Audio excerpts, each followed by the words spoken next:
Assalamualaikum warahmatullahi wabarakatuh, pemirsa. Selamat malam. Saya berharap hari ini Anda selalu dilimpahkan kekuatan dan kesehatan dalam menjalankan aktivitas sehari-hari. Malam hari ini untuk kali pertama, saya hadir untuk membawakan sebuah program baru di GoTV yang diharapkan bisa memberikan referensi kepada pemirsa di rumah tentang berita apa yang layak kita ikuti dalam seminggu ini. Bersama saya Gembong Yunisworo, inilah Dapur Redaksi.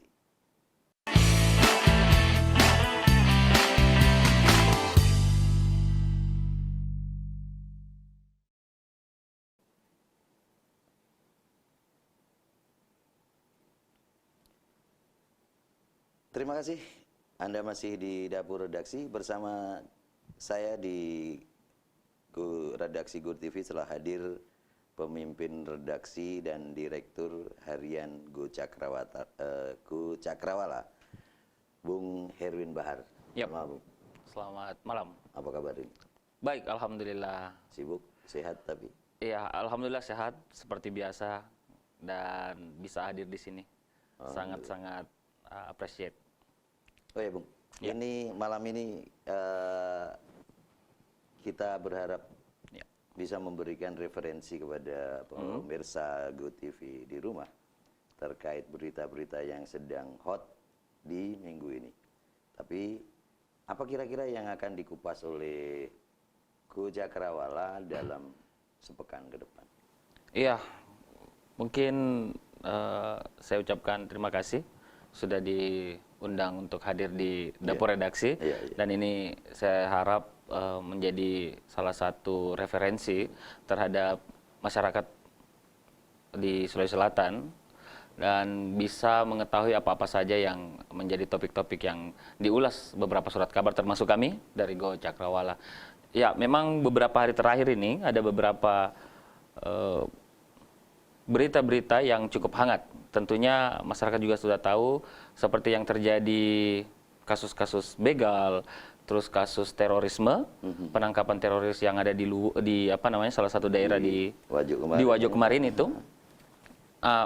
Khusus untuk edisi hari Rabu, kita memang mengulas beberapa kasus yang mencuat. Ya, salah satunya itu tadi, kasus-kasus terorisme ya. Iya, kasus terorisme yang memang belakangan ini, dan kami memprediksi bahwa beberapa hari ke depan masih hangat untuk diperbincangkan seperti itu. Kira-kira akan disajikan macam apa ini nanti liputan terkait terorisme? Ya, tentunya Go Cakrawala sendiri kan mempunyai satu pemberitaan yang memang ya mungkin harus kita berbeda dengan yang lain. Kalau dikatakan berbeda, mungkin kita mengulas dari segi siapa sih sebenarnya terduga teroris yang ditangkap di Wajo itu. Nah, kita mengulas seperti ini nih. Ini edisi Rabu ya, hari ini. Ya, hari ini 22 April, dan besok ya tentunya masih tetap running untuk kasus-kasus seperti ini. Kasus teroris sendiri ya kita mengulas beberapa siapa dia yang ditangkap kemarin itu. Salah satunya namanya adalah Ambo Ece. Nah, siapa dia? Ambo Ece ini adalah satu dari beberapa terduga teroris yang melakukan penembakan di Poso. Nah, ini perlu mungkin menjadi perhatian masyarakat bahwa ternyata memang di Sulawesi Selatan, utamanya beberapa daerah di Sulawesi Selatan ini memang menjadi kantong tempat persembunyian para terduga teroris. Jadi menjadi semacam pembenaran bahwa Sulsel belakangan ini jadi sarang teroris atau bagaimana maksudnya? Kalau dikatakan sarang, sesuai dengan informasi yang kami dapat di kepolisian, wawancara dengan pihak kepolisian terutama Kapolda Sulsel yang berwenang untuk memberikan informasi dan penyelidikan terhadap kasus terorisme khusus di Sulawesi Selatan sendiri, itu memang tidak dinafikan bahwa Sulawesi Selatan menjadi salah satu tempat atau wilayah yang sangat rawan masuknya teroris. Kenapa demikian? Karena kalau melihat tempat atau lokasi-lokasi teror-teror itu seperti di Poso, terus beberapa daerah-daerah lain yang ada, itu tentunya memang daerah Sulawesi Selatan, utamanya wilayah perbatasan Sulawesi Barat, Sulawesi Tengah, itu memang menjadi jalur terduga teroris untuk masuk. Iya, karena kenapa demikian? Mereka setelah melakukan tindak kejahatan atau tindak teror, mereka pasti akan keluar, tidak akan menetap. Sebagian akan keluar, sebagian menetap, tetapi mereka keluar untuk mencari tempat persembunyian seperti itu. Nah, salah satu daerah yang memang mudah untuk bukan sebenarnya mudah untuk dimasuki, tetapi mencari tempat keluar atau tempat persembunyian adalah Sulawesi Selatan lah tentunya. Otomatis di Luwu Timur, di Luwu Utara, dan beberapa Wajo dan beberapa daerah-daerah lain termasuk Endrekang. Seperti itu. Go Cakrawala berencana nggak membuat kajian atau liputan terkait upaya pemerintah setempat dalam hal memblokir itu? Ya, tentunya kita membuat liputan-liputan sebenarnya hampir sama sih sebenarnya dengan beberapa media lain. Kita akan mengulas bagaimana sebenarnya pihak kepolisian ataupun pihak TNI diperbantukan untuk menumpas teror-teror yang ada. Kita mengulas mungkin dari segi sejauh mana kesiapan pihak kepolisian untuk melakukan mengungkap ini. Karena tentunya bukan di pihak Polda Sulsel sendiri yang turun tangan, ada dari pihak Mabes yang membackup. Tentunya ini memang harus di-backup. Pihak kepolisian utamanya Polda Sulsel bekerja ekstra ketat karena ini wilayahnya gitu. Iya. Seperti itu. Mungkin memang belakangan terorisme menjadi apa ya istilahnya, menjadi asik lagi untuk dibangkitkan oleh kelompok-kelompok garis keras itu mungkin. Ya, karena mungkin dekat isu-isu ISIS seperti itu. Dan itu memang menjadi beberapa media yang baik, bukan hanya di Sulawesi Selatan sendiri, tetapi secara nasional perkembangan teroris masih menjadi topik utama pembicaraan, dan itu masih layak untuk dibaca oleh masyarakat kita seperti itu. Dan ini masih hangat untuk running. Pokoknya kalau bahas terorisme sebetulnya menjadi sesuatu yang asik, tapi nggak selayaknya itu mengasihkan gitu. Ya, tidak mengasihkan. Ya, betul sekali. Selain terorisme? Ya, selain terorisme kita berbicara lingkup Sulawesi Selatan, utamanya di Makassar. Di Makassar sendiri kasus-kasus begal itu masih menjadi tren kriminal yang terjadi. Di edisi Rabu juga kita mengangkat salah satu kasus di mana kasus begal itu menimpa salah satu mahasiswa UNM. Nah, itu terjadi pada Selasa malam, dan pihak kepolisian sendiri bukan berarti tidak mampu, tetapi ini kan kasus di mana kasus begal ini memang sejak dari dulu terjadi, cuma memang marak terjadi belakangan terakhir setelah kasus geng motor, terus kasus begal, kasus copet, perampokan, dan kasus tindak kriminal yang terjadi pada malam hari. Memang ini yang menjadi tren saat ini. Ya, entah apakah ini ada berhubungan dengan politik atau apa, kita belum bisa menjangkau sampai di situ, belum bisa menjustifikasi bahwa ada unsur-unsur lain di dalamnya. Tetapi yang jelas ini merupakan kriminal murni, dan pihak kepolisian, masyarakat, dan stakeholder yang lain itu punya kewajiban untuk menumpas hal-hal seperti ini. Kira-kira Go Cakrawala akan mengkaji, karena kebelakangan kan muncul semacam asumsi bahwa begal itu kebanyakan pelakunya di bawah umur. Iya. Ada nggak kajian ke arah ke situ? Sebenarnya beberapa. Tapi Bung Erwin, dijawabnya setelah pesan-pesan berikut. Pemirsa, kita masih akan kembali lagi untuk membahas terkait hot isu di minggu ini dari Harian Go Cakrawala. Tapi jangan kemana-mana, saya akan kembali setelah pesan-pesan berikut ini.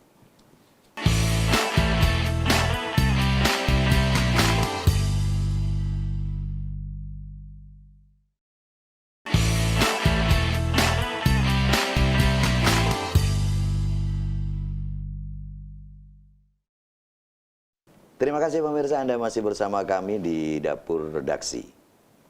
Kita akan lanjutkan perbincangan kita dengan pemimpin redaksi Harian Go Cakrawala, Bung Herwin Bahar. Oke Bung, kita lanjutkan begal yang terpotong oleh iklan tadi Bung. Ya, kasus begal sebenarnya bukan hanya terjadi di Makassar sendiri atau di Sulawesi Selatan, tetapi ini secara nasional memang menjadi topik pembicaraan. Mungkin dulunya orang tidak tahu apa sih begal itu ya. Itu kan mungkin kasus-kasus kriminal seperti pencurian, penipuan, perampokan dan semacamnya itu memang bukan hal yang biasa kalau bukan hanya di Makassar, di seluruh Indonesia seperti itu. Tetapi marak terjadi ketika selepas isu kasus geng motor ini muncullah kasus begal. Bukan cuma di Makassar, di Bandung, Jakarta, Surabaya, Medan, dan yang lain-lain kota-kota besar di Indonesia. Memang menjadi seperti ada tren di mana ketika kasus begal terjadi di kota-kota ini secara serentak memang muncul bersamaan seperti itu. Entah ini apa terorganisir atau ada politisasi apa tidak. Nah itulah saya katakan tadi, apapun itu, pihak kepolisian, masyarakat, dan tentunya semua pihak ini harus turut berpartisipasi untuk mencegah. Nah, kami dari Go Cakrawala juga mengulas tentang itu, bahwa kasus begal itu adalah salah satu tindak kriminal yang memang harus kita cegah sedini mungkin. Kita memberikan edukasi juga, kita memberikan wawasan kepada pembaca bahwa masyarakat untuk lebih berhati-hati, seperti itu. Kepolisian tugasnya bertanggung jawab dari sisi keamanan, melakukan pencegahan juga, melakukan penindakan, bahkan tidak sedikit dari pelaku-pelaku kriminal ini ya harus ditembak di tempat karena melawan atau melakukan tindakan yang mengarah kepada mengancam orang lain maupun petugas, seperti itu. Menyambung pertanyaan saya di segmen 1 tadi, Bung Herwin. Begal itu kan belakangan kita ketahui bahwa pelakunya kebanyakan dalam tanda petik saya di bawah umur, di bawah umur lah. Apakah di bawah umur beneran atau di bawahkan umurnya, ini kan kita juga nggak tahu. Ini Go Cakrawala ada nggak upaya untuk investigasi terkait apa sebetulnya yang terjadi anak-anak remaja jadi begini? Gitu? Iya, seperti di kasus geng motor, kita pernah membuat suatu feature bahwa semacam in-depth reporting, kenapa sebenarnya kasus-kasus geng motor itu terjadi. Ya, selepas itu kasus begal memang juga ya tentunya banyak faktor sesuai dengan pernah kami mengulas beberapa kasus begal memang ini. Kalau dikatakan, kita harus membedakan sih sebenarnya, memilah bahwa kasus geng motor dengan kasus begal itu hampir sama tapi berbeda. Kasus geng motor seperti yang Pak Gemong katakan tadi, bahwa kasus geng motor itu lebih banyak di bawah umur. Tapi kasus begal ini kami melihat tidak selamanya ada anak di bawah umur. Bahkan lebih di atas usia-usia 19-20 tahun ke atas. Saya tadinya berpikir begini, ini begal jangan-jangan reinkarnasi dari geng motor gitu ya, karena kalau digunakan kata geng motor kan ada beberapa geng motor yang positif gitu kan. Betul. Akhirnya tergeneralisasi geng motor yang positif juga dapat nama jelek, akhirnya pakai istilah begal. Bukan begitu kah itu? Atau memang belum bisa kita katakan seperti itu sih. Cuman yang jelas kalau pertanyaannya bahwa apakah ini masih di bawah umur, itu belum bisa kita pastikan. Memang ada sesuai dengan sesuai dengan apa yang didapatkan teman-teman reporter atau wartawan yang di lapangan gitu. Memang ada beberapa, bahkan tapi tidak sedikit dari kasus pelaku-pelaku begal ini adalah yang sudah memang matang dalam bertindak, dan ini makin berani gitu. Kenapa demikian makin berani? biasanya kasus-kasus kejahatan itu dilakukan di atas jam 10, jam 11. Iya, Nah, iya. ini ada kecenderungan malah dilakukan siang hari, ada dilakukan di bawah jam 10 malam, di mana kondisi jalanan pada saat itu masih sedang ramai. Mungkin dia takut ditanya kerja pagi atau kerja malam itu kali. Dikatakan kerja malam. Nah, ya seperti ini. Tetapi apapun itu, kita harapkan bahwa di Sulawesi Selatan sendiri, semua pihak tetap ikut berpartisipasi untuk mencegah maraknya begal ini. Pihak kepolisian juga memang ekstra ketat. Apalagi beberapa tadi kan kita mungkin di hari Kamis ini besok kita menurunkan beberapa Kapolres juga yang dimutasi, termasuk Kasat Reskrim Polrestabes Makassar, yang mana Kasat Reskrim ini adalah tulang punggung dari penindakan terhadap begal-begal ini, seperti itu. Jadi memang dibutuhkan aparat yang tegas dalam menumpas pelaku-pelaku kejahatan seperti itu. Nah, inilah yang nanti mungkin beberapa hari ke depan masih menjadi topik pembicaraan di harian Go Cakrawala. Reposisi pejabat kepolisian di tingkat Polda Sulselbar ini akan memberikan nuansa baru pada pemberantasan kejahatan. Semoga demikian gitu. Selain teroris dan begal, apa kira-kira yang hot lagi ini di Cakrawala? Kalau hot masih ada sih, mungkin Golkar ya. Golkar. Kasus Golkar yang perpecahan dari Munas Bali dan apa namanya? Ancol ya, benar. Nah, itu masih kita buat lokal. Di mana Ketua DPP 1 Golkar Pak Syahrul Yassin Limpo, yaitu kita menurunkan khusus untuk pada hari Rabu, kita menurunkan berita bahwa konflik-konflik yang terjadi itu tetap berimbas pada Golkar di Sulawesi Selatan. Tetapi saya rasa ini makin seksi untuk kita bahas. Tapi dibaca saja lah nanti. Nggak mencoba melirik rencana Akpel Akbar tanggal 25 ini. Nah, kita bacalah nanti. Saya rasa itu masih menjadi menarik untuk kita bahas. Kayaknya memang seksi sekali ya. Sangat-sangat seksi. Dan saya rasa semua media memang menurunkan itu. Tetapi khusus Go Cakrawala, kita punya cara seksi lain untuk mengulas seperti itu. Makanya baca Go Cakrawala dong. Seperti itu. Baiklah, mungkin terkait keseksian kasus Golkar itu menjadi penghujung dari pembicaraan kita pada malam hari ini. Bung Erwin, mungkin ada pesan disampaikan kepada penonton untuk bagaimana caranya memperoleh Go Cakrawala. Silakan disampaikan ke penonton, Bung Erwin. Ya, Go Cakrawala merupakan salah satu member Go Media Group dan bisa didapatkan, saya rasa sangat mudah lah untuk mendapatkannya. Di Kota Makassar sendiri beberapa lampu merah, kios, dan langganan-langganan kita juga sudah ya lebih dari 5.000 langganan. Meskipun kami baru, tetapi ya saya rasa sangat mudah lah untuk mendapatkan. Dan koran Go Cakrawala sendiri memang punya jualan tersendiri, karena kita merupakan koran metro yang memang mengulas kasus-kasus menarik, yang baik itu politik, perkotaan, kriminalitas, dan lain sebagainya. Seperti itu mungkin.